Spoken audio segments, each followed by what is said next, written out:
सदन की मर्यादा तार तार हो रही है। इस मुद्दे पर ज्यादा बातचीत के लिए हमारे साथ जुड़ रहे हैं हमारे सहयोगी दीपक तिवारी।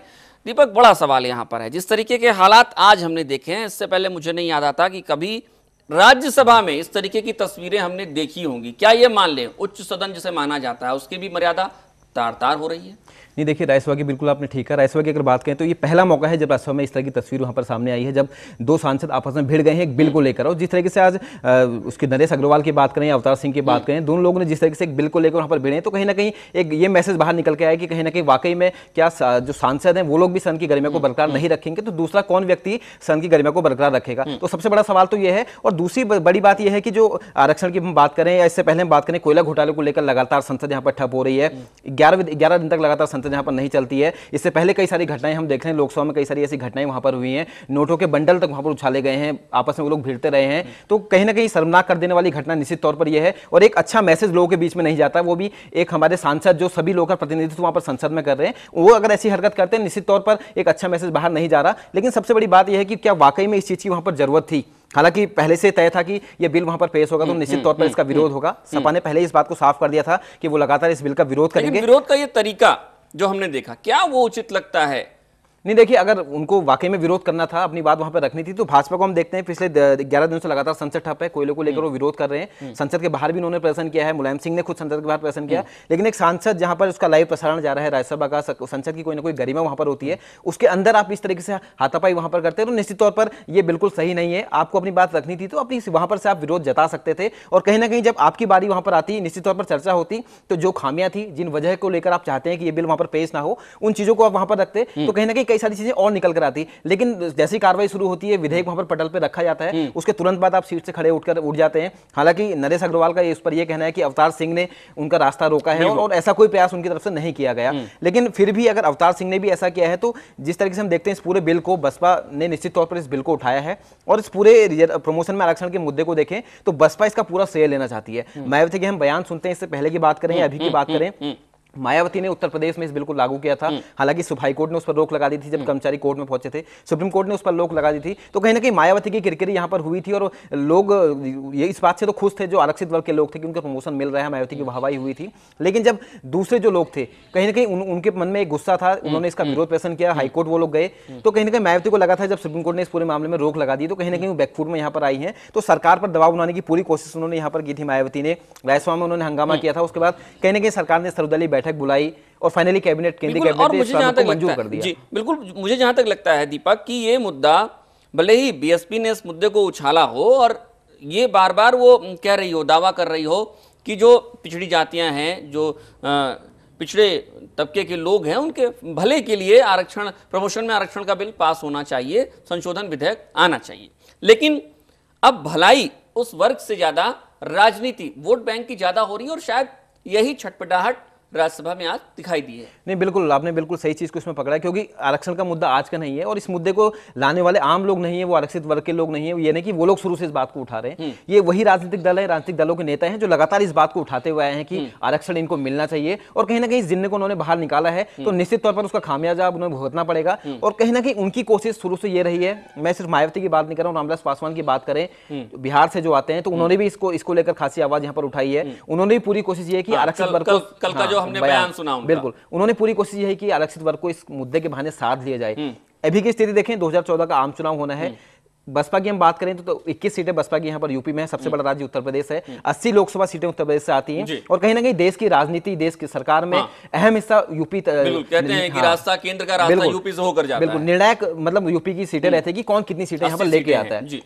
पिछली बार की हम देखें 2009 का जो चुनाव हुआ था या उससे पहले की हम देखते तो सपा मजबूत पोजीशन में वहां पर हमें दिखाई दी थी। 2004 के इलेक्शन में 39 सीटें उसने जीती थी।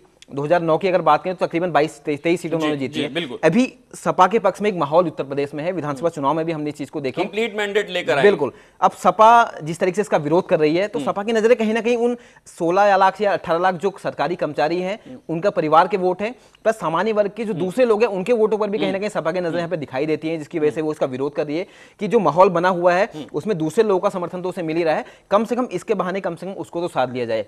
क्योंकि इस बिल को लेकर किसी दूसरे दल ने इतनी पुरजोर तरीके से आवाज नहीं उठाई, भले हम बीजेपी की बात करें। बीजेपी भी बहुत शांत बनी हुई है यहाँ पर। बीजेपी कहीं ना कहीं अपना स्टैंड अभी तक बीजेपी ने क्लियर नहीं किया है। शिवसेना की बात करें, शिवसेना खुलकर विरोध कर रही है, लेकिन यूपी की बात करें, सपा का जनाधार वहां पर अभी बड़ा है, विधानसभा चुनाव में हमने देखा, और सपा चाहती है कि वो माहौल एकदम से बना रहे यूपी में।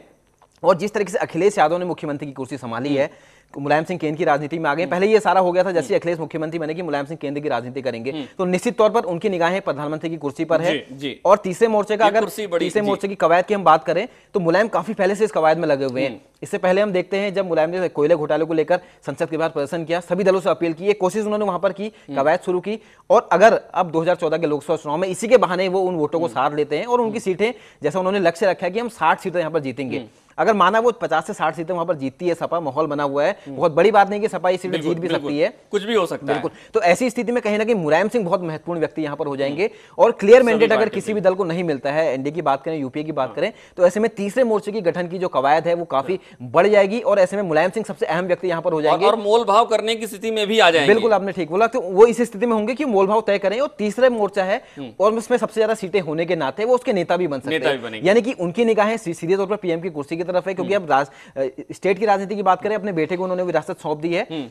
दूसरी तरफ मैं दूसरे दलों की तरफ जाना चाहूंगा, भाजपा की बात करें, भाजपा क्यों नहीं अपना स्टैंड इस पे क्लियर किया है। मुझे जो लगता है कि भाजपा भी शायद यही चाह रही है कि अगर वो इसका विरोध करते हैं तो उन्हें उन लोगों की नाराजगी झेलनी पड़ेगी जो दूसरा वर्ग है, अगर वो उसका समर्थन करते हैं तो भी उसने नाराजगी झेलनी पड़ेगी। 2014 का चुनाव बहुत करीब है, तो ऐसी स्थिति में भाजपा के गले से नीचे नहीं उतरा कि हम क्या स्टैंड यहां पर लें। तो कहीं ना कहीं वो वेट एंड वॉच की स्थिति में यहां पर है, क्या दूसरे और दल भी इसके खिलाफ आवाज उठाते हैं और शायद इसी के बाद भाजपा को स्टैंड यहां पर अपना साफ करेगी इसको लेकर। बिल्कुल दीपक, आपके साथ चर्चा जारी रखेंगे, लेकिन इस वक्त हमारे साथ एक और सहयोगी भी जुड़ रहे हैं, प्रदीप सती न्यूज रूम से हमारे साथ जुड़ रहे हैं। प्रदीप, आज हम अपनी इस संसदीय जो हमारी व्यवस्था है उसमें एक ऐसे दृश्य के गवाह बने हैं जिसके गवाह बनने की इच्छा हमारे मन में कभी नहीं थी, लेकिन आज हमने अपने उच्च सदन राज्यसभा में जो गुत्थम गुत्था देखी है, आप भी इस पूरे दृश्य के गवाह बने हैं। लाइव प्रसारण आप भी देख रहे थे उस वक्त, जो कुछ आपने देखा। भारत का एक आम नागरिक, पत्रकार आप बाद में हैं, पहले आप अपने को एक आम नागरिक होने के नाते बताइए, इस पर आप क्या कहेंगे। उच्च सदन की मर्यादा भी अब कहीं रही नहीं। आशीष, दुनिया के सबसे बड़े लोकतंत्र के जो सबसे बड़ा संस्थान है संसद, और उसका जो उच्च सदन है उसके ऊपर वहाँ ये सब कुछ हुआ है। दुनिया इतिहास में पहली बार ये हुआ है, और अगर इतिहास में पहली बार कोई विशेष चीज़ होती है तो उसे हम ऐतिहासिक मानते हैं, लेकिन ये शर्मनाक घटना है। और आप ये देखिए कि अगर लोकसभा में ये सब चीज़ होती तो एक दूसरी बात होती, क्योंकि आप तब ये मान सकते हैं कि लोकसभा के सदस्यों को आप आम आदमी चुन रहे हैं, और आम आदमी बेवकूफ़ लोगों को भी चुन सकता है, जैसा कि लोकतंत्र में माना जाता है। लेकिन राज्यसभा में किसका चुनाव होता है, राज्यसभा सदस्यों का चुनाव कैसे होता है? जो हमारे जनप्रतिनिधि हैं वो उनको वोट देते हैं, तमाम बुद्धिजीवियों का भंडार वहां होता है, वो पूरा गोदाम बुद्धिजीवियों का वो होता है। और वहां पर आरक्षण को लेकर इतनी खतरनाक बहस जब चलनी चाहिए थी, तब वहां पर गुत्थम गुत्था की स्थिति आई, और वो भी उन दो दलों के बीच में, सपा और बसपा, जो कि दोनों उत्तर प्रदेश की राजनीति में सबसे ज्यादा महत्वपूर्ण स्थान रखते हैं, पारी बदल बदल कर बॉलिंग बैटिंग वहां पर करते रहते हैं। उन दोनों दलों ने आज, जबकि आरक्षण के मुद्दे की राजनीति वही दोनों दल उसकी राजनीतिक रोटियां तमाम सालों से चलते आ रहे हैं, जो पौधा उन्होंने बोया था क्षेत्रवाद, जातिवाद और वर्णवाद का, उसी की फसल आज खा रहे हैं। और अब आज देखिए इसके नाम पर कितना घिनौना काम संसद में हुआ है। दूसरी बात आप देखिए कि मायावती की पार्टी लगातार पदोन्नति में आरक्षण के पक्ष में है, और मुलायम सिंह लगातार इस सबसे कतरा रहे हैं। दीपक भी अभी हमारे सहयोगी साफ साफ कह रहे थे कि अखिलेश यादव को जैसे ही मुलायम सिंह ने उत्तर प्रदेश की गद्दी सौंपी तो वो उस दिन से तैयारी में थे कि अब उन्हें प्रधानमंत्री बनना है, और तमाम दलों ने जिस तरह से तमाम दलों के साथ उन्होंने घेराबंदी की, उनको नेता की तरह सामने लाए, तो उससे यही सब था। और इसके पीछे भी बिल्कुल यही चीज है। मुलायम सिंह ये भी चाहते हैं कि सिर्फ SC तक ही ये कोटा सीमित न रहे, बल्कि इसमें OBC भी आ जाए, क्योंकि OBC उनका एक बहुत बड़ा वोट बैंक है, चहेता वर्ग है उनका।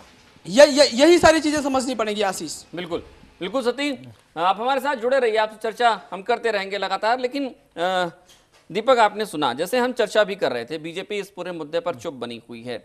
मुझे लगता है कि ये मुद्दा अब आम जनता की, जो पिछड़ा लोग हैं जिनकी भलाई के लिए ये तमाम दावे किए जा रहे हैं, उससे आगे बढ़कर अब राजनीतिक रोटी सेकने का मसला ज़्यादा हो गया है। 2014 सबको टारगेट दिख रहा है, चूल्हे बदल रहे हैं, राजनीतिक रोटियां वही हैं, अलग अलग चूल्हे पर सेकने की कोशिश हो रही है। नहीं बिल्कुल, देखिए हम इसको इसी तौर पर देख सकते हैं कि आरक्षण के बहाने अब 2014 पर निशाने सभी लोग यहाँ पे साध रहे हैं। भाजपा की बात करें, सपा की बात करें, या कांग्रेस या भाजपा की बात करें, या जितने भी दल इसका समर्थन है विरोध में यहाँ पर आ रहे हैं, तो सबकी निगाहें 2014 पर है।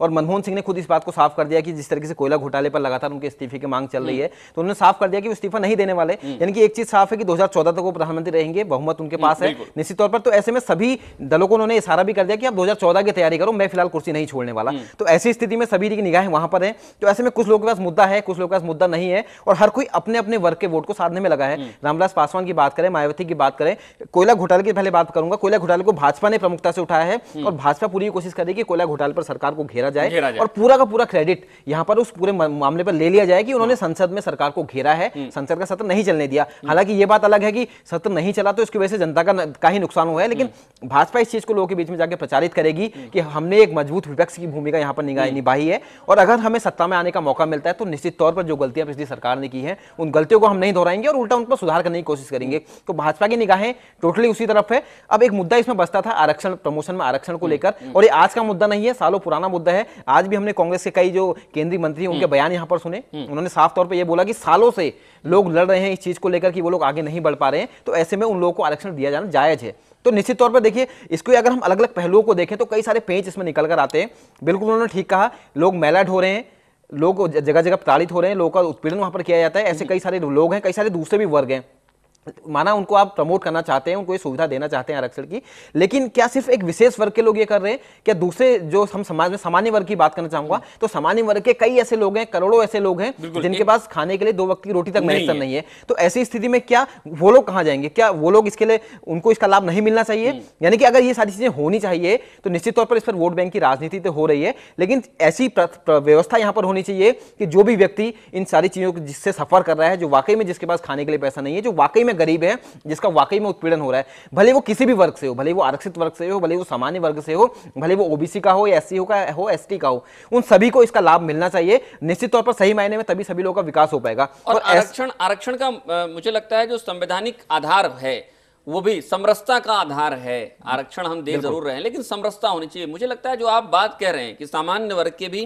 तमाम लोग ऐसे हैं जो अब भी शायद आरक्षित वर्ग जो पहले था, जो जिसको आरक्षण नहीं मिला था, उससे भी गई गुजरी जिंदगी वो जी रहे हैं। मुझे लगता है समरसता तभी आ पाएगी जब आप पूरे समाज को वोट बैंक की राजनीति से ऊपर उठकर देखेंगे। नहीं बिल्कुल आपने ठीक कहा, कि मैंने खुद कई राज्यों में, मध्य प्रदेश की बात करें, छत्तीसगढ़ की बात करें, दिल्ली की बात करें, राजस्थान करें या उत्तराखंड की बात करें, तो कई राज्यों में मैंने भी रिपोर्टिंग जब इससे पहले की तो लगातार मैंने भी देखा कि हर वर्ग के लोग पीड़ित हैं, हर वर्ग के लोग का उत्पीड़न हो रहा है। और जहां तक आपने बात की कि सबको समान रूप से सारी सुविधाएं मिलनी चाहिए, तो निश्चित तौर पर ऐसा ही होना चाहिए। वरना जहां तक मुलायम सिंह जो बात कर रहे हैं कि अगर वाकई में लागू हो जाता है, वो इसका विरोध करे कि लोगों के मनों में जो दूसरे कर्मचारी हैं उनके मन में हीन भावना आएगी। यहाँ पर बात सिर्फ सरकारी कर्मचारी की नहीं है, भले ये बिल सिर्फ उन्हीं के लिए हो उन्हें प्रमोशन में आरक्षण उनको दे दिया जाए, लेकिन बात ऐसे भी दूसरे लोग की जिनके पास सरकारी नौकरी नहीं है, लेकिन उनके हालात उनसे भी बदतर हैं। और यहाँ की स्थिति हम देखें, अगर माना उनको प्रमोशन नहीं मिलता है, लेकिन कम से कम उनके पास सरकारी नौकरी तो है, एक सुरक्षा उनके पास है कि हर महीने इतना पैसा, अगर वो नौकरी पर जाते हैं, पूरे दिन नौकरी करते हैं, तो उनके बैंक अकाउंट में इतना पैसा आ रहा है। सरकार कई तरह की सुविधाएं सरकारी कर्मचारी को दे रही है, वो सुविधाएं उनको मिल रही है।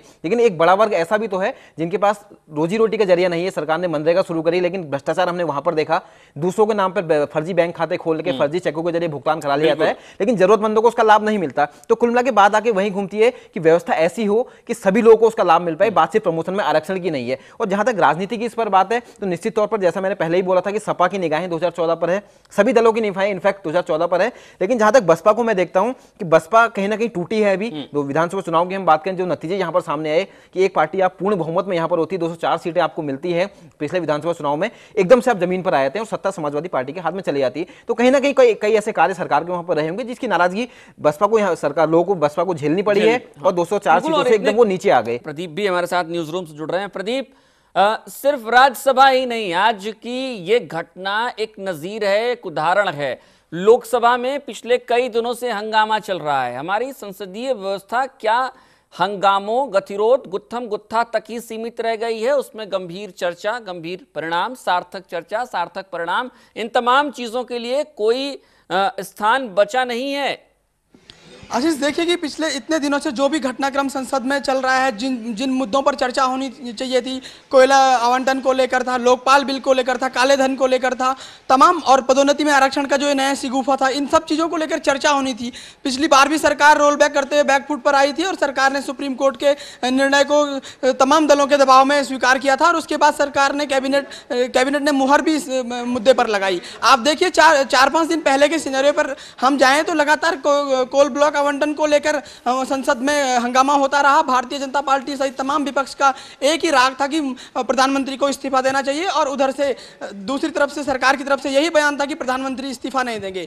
इसमें जो मुख्य मुद्दा था कि किन कंपनियों को कोयले का आवंटन हुआ है, किन राजनेताओं के हित से जुड़े हुए हैं, यह सारा मामला जस का तस रह गया, कहीं पीछे छूट गया। अब आप देखिए इस मुद्दे पर पूरी बहस नहीं हुई है, इस मुद्दे को लेकर संसद ठप है और अब नया मुद्दा इतने दिनों के अंतराल के बाद जब उम्मीद की जा रही थी कि अब जब पूरा सोशल मीडिया से लेकर अखबार से लेकर टीवी चैनलों में तक आपकी किरकिरी हो चुकी है, विदेशी जो अखबार हैं, विदेशी जो समाचार चैनल हैं, उनमें तक भारत की संसद के घपलेबाजी का जो हंगामे का दौर है उसको लेकर किरकिरी हो रही है। दुनिया के सबसे बड़े लोकतंत्र का मजाक इस तरह से बनाया जा रहा है, तो उसके बाद तो नैतिक जिम्मेदारी भी बनती है आप लोगों की कि आप फॉर्मेलिटी कीजिए पर कम से कम चर्चा तो कीजिए। लेकिन उसके बाद आपने हंगामा किया और इतनी बुरी तरह से संसदीय मर्यादाओं को तार तार किया। इसके पीछे आप देखिए, अगर जनहित के मुद्दों को लेकर अगर वाकई में आप आरक्षण के पक्ष में अगर आप वाकई में हैं तो आप लोगों को उस तरीके से कन्विंस कीजिए, क्योंकि जब लोकपाल के मुद्दे पर लोग अन्ना के आंदोलन में रामलीला मैदान में जा रहे थे तो तब यही तमाम नेता, यही तमाम राजनेता आम आदमी से संवाद करते हुए आम आदमी को संदेश दे रहे थे कि उन्हें इन 2-4 लोगों की बातों में नहीं आना चाहिए, कानून संसद ही बनाएगी। लेकिन आप देखिए जब इसी मुद्दे पर पदोन्नति में आरक्षण के मुद्दे पर तमाम कर्मचारियों ने हड़ताल की, 2 धड़े बन गए, 2 ग्रुप बन गए, सवर्ण और दलित मानसिकता वाले। उसके बाद जब इतने दिनों तक काम प्रभावित हुआ सरकारी दफ्तरों के सभी कर्मचारियों द्वारा हड़ताल करने पर, तो लेकिन तब किसी भी राजनीतिक दल द्वारा कोई अपील नहीं की गई, सार्वजनिक अपील नहीं की गई, चिंता तक नहीं जताई गई।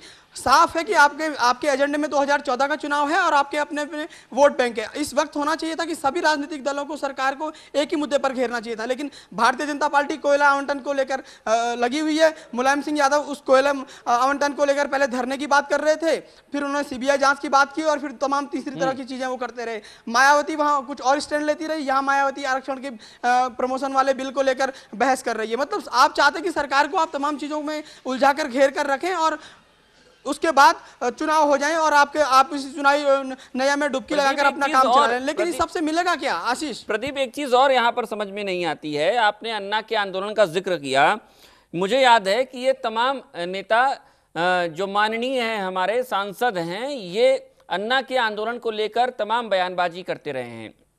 लेकिन हमने ये भी देखा है कि अन्ना के आंदोलन में एक अनुशासन जरूर रहा है। इतने बड़े समूह, जन समूह को नियंत्रित करके रखा था एक अन्ना हजारे ने। उनके एक इशारे पर वो पूरा समूह अनुशासित तरीके से बैठा रहता था। अगर अनुशासन इस जन समूह के साथ हो सकता है तो आखिर इन सांसदों, इन माननीयों के लिए अनुशासन की पाठशाला क्या अलग से लगानी पड़ेगी? आशीष, इस तरह की चर्चा हम पहले भी कर चुके हैं और मैंने उस दिन आपको यही बताया था कि संसद के अंदर क्या होना चाहिए, लेकिन इन लोगों ने संसद को अपना घर बना लिया है, अपना व्यक्तिगत मामला बना लिया है। आप देखिए कि बाहर जब इतने बड़े स्तर पर आंदोलन हुआ, अन्ना का आंदोलन हुआ, रामदेव का आंदोलन हुआ, उसमें अगर पुलिसिया लाठीचार्ज नहीं हुआ होता तो इतने बड़े स्तर पर भगदड़ नहीं होती। दूसरे वाले आंदोलन में आपने देखा कि सब कुछ शांतिपूर्ण तरीके से हुआ गांधी के इस देश में। अब संसद में 545-250 सदस्य मिलकर, जो कि आधे से ज्यादा तो वैसे भी नहीं है और जो लोग आते हैं उनका ध्यान नहीं होता संसद में। तमाम राजनेताओं के ऊँघने की तस्वीरें तमाम बार न्यूज चैनलों में और अखबारों में निकलती रहती है। उसके बाद भी जो 4-5 लोग बातचीत करते हैं वो लोग इस तरह से बातचीत करते हैं कि जैसे किसी चाय की दुकान पर भी इस तरह की बातचीत नहीं होती, इतने निचले स्तर की बातचीत वहां पर भी नहीं होती। आम आदमी भी चाय की दुकान में आज इसी बात को लेकर चिंता कर रहा है कि देश की संसद में क्या हो रहा है। लेकिन देश की संसद में के अंदर जो लोग बैठे हुए हैं, जिन लोगों को इन मुद्दों पर साफ साफ राय रखनी चाहिए थी, अपना एक तय धर्मिता रखनी चाहिए थी कि मैं इस तरफ हूं और हम इस तरफ हैं, हम इस चीज का इस तरह से विरोध करेंगे, वो लोग इस चीज को लेकर नहीं कर रहे हैं। मुलायम सिंह यादव अगर इस बिल का विरोध कर रहे हैं तो उसके पीछे वो अपना एजेंडा साफ नहीं कर पा रहे हैं कि क्यों ये बिल निरस्त होना चाहिए, क्यों इस बिल में क्या क्या खामियां हैं। सिर्फ वो ये कह देते थे कि इस बिल में खामियां हैं और इसको हम स्वीकार नहीं करेंगे। शरद यादव, जिन्होंने अन्ना के आंदोलन के दौरान टीवी चैनलों को डब्बा तक कह दिया था, वो इसमें अपना एक साफ पक्ष रख सकते हैं। लेकिन ये वही शरद यादव हैं जिन्होंने उस वक्त कहा था कि संसद संसद सदस्यों को, सम्मानित संसद सदस्यों को चोर उचक्का ना कहा जाए, उन्हें दंगाई बदमाश ना कहा जाए। लेकिन आज संसद में जो हुआ तो ये तो शरद यादव पर भी सवाल है। शरद यादव भी इस सवाल को समझते होंगे या तमाम वो नेता समझते होंगे जो कहते हैं कि संसद की गरिमा को तार तार कोई बाहरी व्यक्ति नहीं कर सकता, संसद को अधिकार है, सर्वोच्च संस्था है, कानून बना सकती है। लेकिन जब वहीं ये सब कुछ होगा तो आप एक आम स्कूल में जो अराजकता का माहौल है उस पर आप चिंता जताने का अधिकार कैसे रख सकते हैं? आप तो उस नैतिक दायित्व से भी आप पीछे हो जाएंगे। आशीष। बिल्कुल प्रदीप। दीपक, आपके पास भी यही सवाल है मेरा, दर्शक भी ये मंथन कर रहे होंगे कि हमारे संसद की सबसे बड़ी पहली सीढ़ी है और सबसे बड़ी सीढ़ी भी है इस तरीके की, और यहाँ पर क्या सांसदों के लिए अलग से पाठशाला लगानी पड़ेगी अनुशासन की? कम से कम प्रदीप ने जिन बयानों का जिक्र किया, शरद यादव के बयान रहे हों, चोर चक्के न कहा जाए संसद माननीय सांसदों को, जो कुछ हम देख रहे हैं, आज हमने तस्वीरों में देखा है, जो कुछ भी दर्शकों ने भी लगातार हम भी दिखा रहे हैं उन्हें, लेकिन जो कुछ देखा, क्या पाठशाला अलग से लगाएं इन माननीयों के लिए? आज शिक्षक दिवस भी है, कम से कम इतना ही रख लिया होता कि जो शुरुआती हमारे माननीय रहे हैं, जो वाकई में सांसद रहे हैं, जो वाकई में जनप्रतिनिधि रहे हैं, उनकी ही गरिमा को रख लिया गया था। क्या आपको लगता है एक अलग क्लास यहाँ पर चलाना चाहिए? नहीं, बिल्कुल। जो घटना आज हुई है, इससे पहले जो लोकसभा लगातार हुई है, तो उसको देखते हुए तो नहीं लगता कि लेस मात्र भी इनको जरा सा भी अफसोस है इन घटनाओं पर।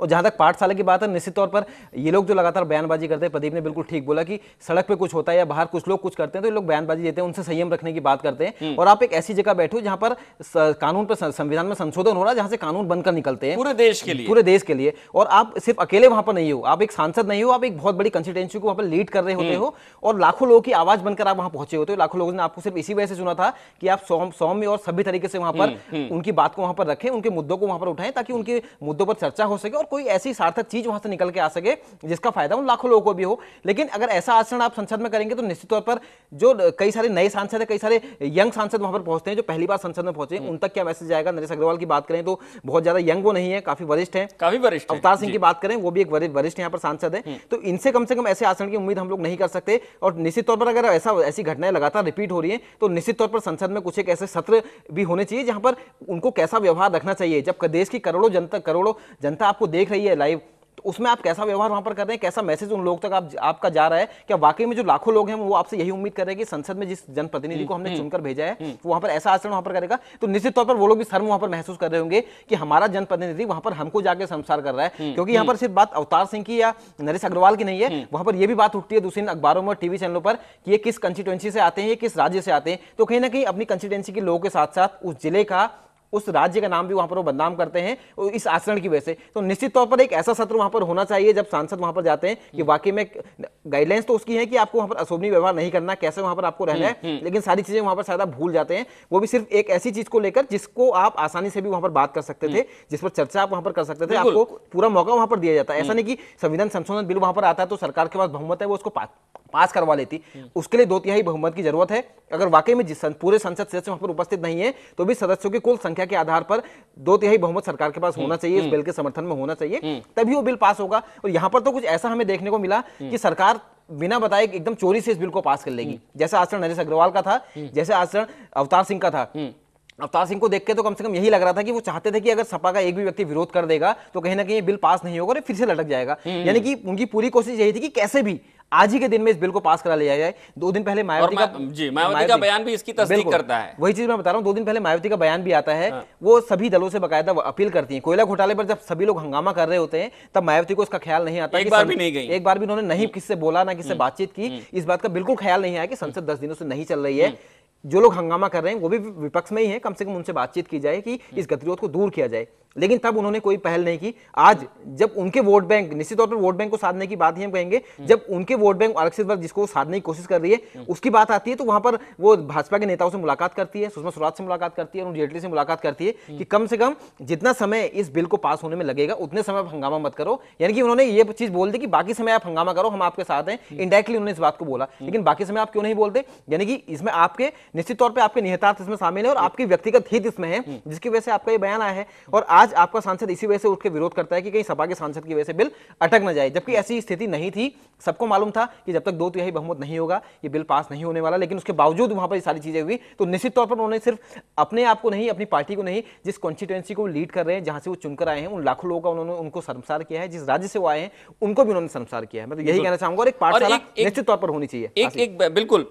और जो क्रैश कोर्स इन्होंने कर लिया, क्रैश कोर्स करके आने के बाद यही शायद वजह है कि जो माननीय पहुंचे हैं इस वक्त संसद में, मुझे लगता है कि क्रैश कोर्स करके आए हैं और यही वजह है कि ये फेल भी हो रहे हैं। हमारे साथ प्रदीप जुड़े हुए हैं। दीपक, आपने एक मुद्दा उठाया, मुझे लगता है कि उस मुद्दे को अगर मैं थोड़ा सा तूल और दे दूं तो प्रदीप उस मुद्दे पर ज्यादा चर्चा कर पाएंगे। प्रदीप, आपसे इस मुद्दे पर चर्चा करेंगे। जैसा अभी दीपक कह रहे हैं, जो हमारे युवा सांसद हैं वो इस तरीके की बहस आमतौर पर करते हुए नहीं देखे गए हैं। जो युवा सांसद हैं वो सौम्यता के साथ आते हैं और सहजता के साथ अपनी बात कहते हैं, तर्कों के साथ अपनी बात करते हैं। लेकिन जो हमारे ये बुजुर्ग सांसद हैं, जो पिछले कई सालों से मुझे लगता है कि उन्होंने कई पीढ़ियां देख ली राजनीति की, इनका व्यवहार ये कहीं से अब शोभनीय नहीं रह गया है। तो मुझे लगता है कि संसद ने भी जिस तरीके से इंडियन क्रिकेट टीम में एक बेहद बुजुर्ग खिलाड़ी को लेकर उसके फुटवर्क में कमी बताई जा रही है और शायद यही कहा जा रहा है कि अनुशासन में कमी की वजह से वो सक्सेस नहीं हो पा रहा, क्या ये बुजुर्ग माननीय फुटवर्क में या इनके आचरण में ये कमी आ गई है?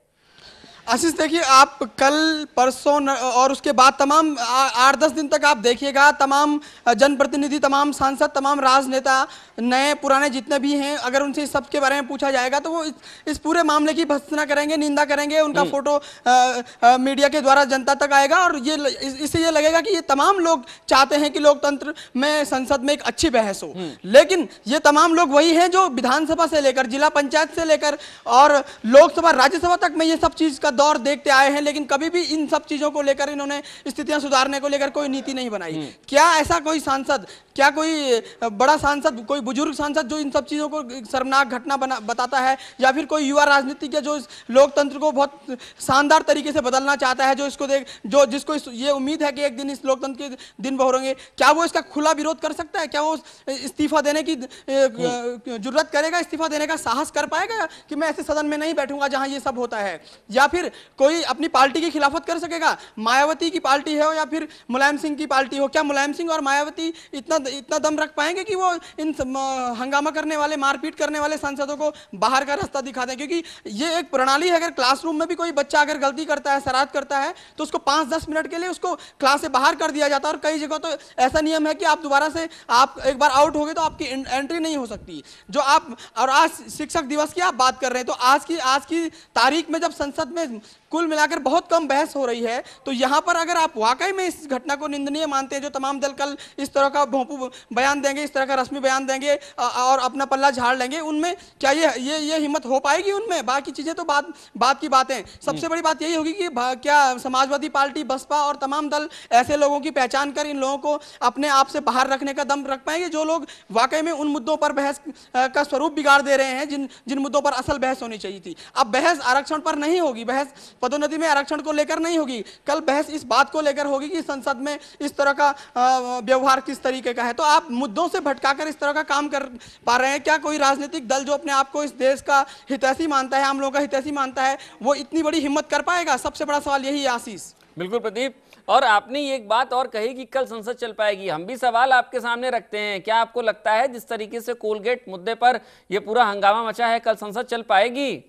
आशीष, बिल्कुल ये चीज शीशे की तरह साफ हो चुकी है। मैं आपको बता दूं कि अगर सरकार को घेरना ही है और किसी ऐसे मुद्दे पर घेरना है जिस मुद्दे पर सरकार का गिरेबान पकड़ा जा सके, उसको गिराया जा सके, उससे जवाब तलबी की जा सकी, उसकी बोलती बंद की जा सकी, तो सभी लोगों को लामबंद होना पड़ेगा। यहाँ पर तो सारी पार्टी, जितनी पॉलिटिकल पार्टीज है, उनके अंदर ही अलग अलग ध्रुव बने हुए, अलग अलग टापू बने हुए, उनमें ही मतैक्यता नहीं है, उनमें ही एक रूपता नहीं है। तो इसी तरह का कार्यक्रम चलता रहेगा। और अगर आप इसे संसद चलना समझते हैं तो फिर हम लोग इसको ये समझ सकते हैं कि संसद इसी तरीके से चलेगी। लेकिन अगर आप ये उम्मीद करते हैं कि इस सत्र से कुछ हासिल निकलेगा पॉजिटिव, तो मुझे तो इस तरह की कोई उम्मीद नहीं है आशीष। बिल्कुल प्रदीप। दीपक, आपके सामने भी सवाल है, कोयला ब्लॉक आवंटन को लेकर जिस तरीके से हंगामा, अब ये बात तो तय हो गई कि पाठशाला लगानी पड़ेगी माननीयों के लिए, लेकिन अगर पूरी सदन की व्यवस्था को हम देखें तो सदन की लोकसभा और राज्यसभा दोनों की कार्रवाई क्या कल भी चल पाएगी?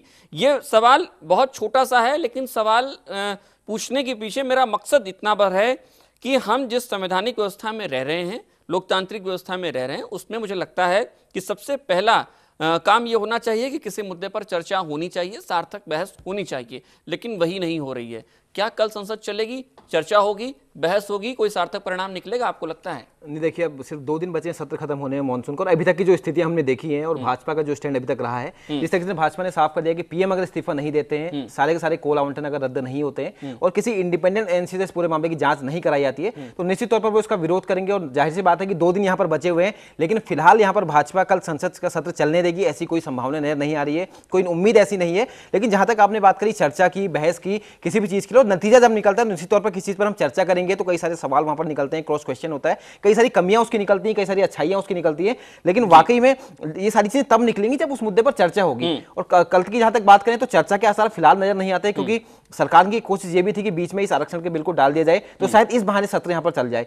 लेकिन जिस तरीके से आज हमने देखा कि जमकर हंगामा हुआ, हाथापाई की नौबत वहां पर आ गई, तो अब तो नहीं लगता कि बिल्कुल भी कोई भी संभावना है सत्र को चलने की। और जिस तरीके से हम लगातार पहले दिन से बात कर रहे हैं कि जिस तरीके से शीतकालीन सत्र 2010 में 2G स्पेक्ट्रम की भेंट चढ़ा था, पूरा तकरीबन 124 घंटे और बर्बाद हुए थे, तो अभी भी वही स्थिति बनती दिखाई दे रही है। और तकरीबन 80 से ज्यादा घंटे बर्बाद हो चुके हैं और बाकी के 2 दिन बचे हैं, वहां पर भी कोई सार्थक बहस या चर्चा होने की कोई उम्मीद नहीं है। यानी कि हंगामा लगातार जारी रहेगा। लेकिन ये हंगामा क्यों है, ये हंगामा के पीछे वाकई में क्या चीज निकल कर आएगी, इसका शायद बीजेपी को भी नहीं पता। बीजेपी हंगामा तो कर रही है, सिर्फ 3 मांगों को लेकर अड़ी हुई है, लेकिन आपको फ्लेक्सिबल होना पड़ेगा, क्योंकि जनता सिर्फ आप एक स्टैंड पर कायम रहकर किसी बात को नहीं मनवा सकते सरकार से। और सरकार भी यहाँ पर अगर झुकती इस पूरे मामले को हम देखें तो उसकी हार होती, वो भी हटने को तैयार नहीं है, ये भी हटने को तैयार नहीं है। बिल्कुल, तो ऐसी स्थिति में तो यही लगता है कि भाजपा को भी नहीं पता कि वाकई में उसकी निगाहें कहां पर हैं, वो चाह क्या रही है। लेकिन एक जिद पर वो अड़ गई है, तो अब पीछे उसे नहीं हटना है, यही शायद वो सोच रही है। और इसी मेरे को यही का एक कारण लगता है कि अगले 2 दिन भी सत्र वहां पर नहीं चलने वाला। लेकिन जहां तक चीज और आज स्कूली शिक्षा मंत्री जो महाराष्ट्र रहे हैं, उनके खिलाफ सीबीआई ने आज मामला दर्ज किया है। क्या लगता है, सीबीआई हमेशा से माना जाता है केंद्र सरकार की कठपुतली है, इस पूरे मुद्दे को आज कैसे लेंगे आप? नहीं, देखिए इस पूरे मुद्दे को देखें तो सीबीआई ने जब छापेमारी करी, तो आपको याद होगा कल शिव प्रकाश जायसवाल जो कोयला मंत्री, उनका बयान आया था कि सीबीआई ने छापेमारी इस पे करी है। तो आप दूसरे दल से कमेंट करो, जो लोग ये बात कहते रहते कि सीबीआई सरकार के हाथ की कठपुतली, यानी कि उनका सारा यही था कि सीबीआई वो इससे जताना चाहते थे कि सीबीआई सरकार के हाथ की कठपुतली नहीं है। और जिस तरीके से आज ये कार्रवाई हो रही है, उससे वो उसको जस्टिफाई करने की कोशिश कर रहे थे। लेकिन आशीष, मैं ये नहीं कहूंगा सीबीआई उनके हाथ की कठपुतली है, लेकिन जो जिस स्थिति यहाँ पर बनी है, सरकार की जैसी किरकिरी यहाँ पर हुई है, सुबोधकांत सहाय की बात करें, उनके रिश्तेदारों के नाम पर, उनके भाई के नाम पर झारखंड में कोई या छत्तीसगढ़ में कोल ब्लॉक आवंटन होने की बात सामने आई। विजय दर्दा जो राज्यसभा सांसद है कांग्रेस की, उनकी बात करें, उनकी कंपनी पर यहाँ पर केस दर्ज हुआ है। विजय दर्दा के जो भाई हैं राजेंद्र दर्दा, जो महाराष्ट्र सरकार में स्कूली शिक्षा मंत्री हैं, तो कहीं ना कहीं उन पर भी सवाल यहाँ पर उठे हुए हैं। तो ऐसी स्थिति में कांग्रेस के अंदर से ये आवाज उठने लगी है कि अब राजेंद्र दर्दा को इस्तीफा दे देना चाहिए। यानी कि कहीं ना कहीं कांग्रेस एक स्टैंड यहाँ पर, हाँ बिल्कुल, कांग्रेस ये कोशिश कर रही होगी कि यहाँ अगर ऐसा कुछ होता है, सीबीआई की कार्रवाई होती है, कांग्रेस के कुछ ही लोग उसकी जद में अगर आते हैं, तो निश्चित तौर पर एक मैसेज लोगों के बीच में जाएगा कि वाकई में हमने कुछ किया यहाँ पर है। और इसी बहाने हम जनता के बीच में जा सकते हैं कि हम तो कार्रवाई कर रहे थे, बीजेपी ने हमको मौका नहीं दिया। लेकिन इसके पीछे की कहानी कुछ और भी हो सकती है। मैं ये नहीं कह रहा हूं कि उनकी मंशा ये है दिखाने के लिए किसी की कुर्बानी जरूरी है, ऐसा हो उसके पीछे सकता है। तो लेकिन फाइनली है क्या सारी चीजें, ये सब कुछ निकलकर बाद में आएगा जब पूरे मामले की जांच होगी और जब वाकई में जो दोषी हैं उनके नाम सामने आएंगे। लेकिन सारी चीजें कब होंगी, एक लंबा समय इस पर निकल जाएगा। शायद जो 20 महीने बचे हैं यूपीए 2 के कार्यकाल के, मेरे को लगता है वो समय भी इस पर निकल जाएगा। चुनाव भी हो जाएंगे, एक बार दोबारा से लोग इस बात को भूल जाएंगे। क्योंकि हमारे देश में, मैंने सुबह ही एक फिल्म का एक डायलॉग मुझे याद आता है कि जहां पर वो बोलते हैं कि लोग, हमारे देश के लोगों की याददाश्त बहुत कमजोर है, लोग बहुत जल्दी इन चीजों को भूल जाते हैं। कोई दूसरा मुद्दा आएगा, लोगों का ध्यान वहां बढ़ जाएगा। अभी प्रमोशन के आरक्षण के मुद्दे पर एक ही दिन में लोगों का ध्यान बढ़ गया है। सत्र का सत्र खत्म होगा, हंगामा खत्म हो जाएगा, फिर कोई दूसरा मुद्दा आ जाएगा, लोग अपनी दिनचर्या में व्यस्त हो जाएंगे। तो कहीं ना कहीं लोगों को जरूरत इस बात की है कि जो लोग ऐसा कर रहे हैं, भले भाजपा हो, कांग्रेस हो, कोई भी हो, याददाश्त को थोड़ा दुरुस्त रखें। और ऐसा जो लोग कर रहे हैं उनको सबक सिखाना बहुत जरूरी है, क्योंकि एक ही हथियार उनके पास है, सबसे बड़ा लोकतंत्र है, आपके पास वोट है, मतदान आप कर सकते हैं, ईवीएम का बटन आपके हाथ में, किसको दबाना है ये आपको तय करना है। ये जनता ही ये फाइनली तय करेगी कि वाकई में कौन व्यक्ति सत्ता यहाँ पर चलाएगा, कौन सरकार में शामिल होगा। चलिए दीपक, बहुत बहुत शुक्रिया आपका। दीपक, आप हमारे साथ जुड़े, प्रदीप आप भी हमारे साथ लगातार न्यूज रूम से जुड़े रहे, हमारे साथ चर्चा में बने रहे। आपका भी शुक्रिया प्रदीप, दीपक आपका भी शुक्रिया।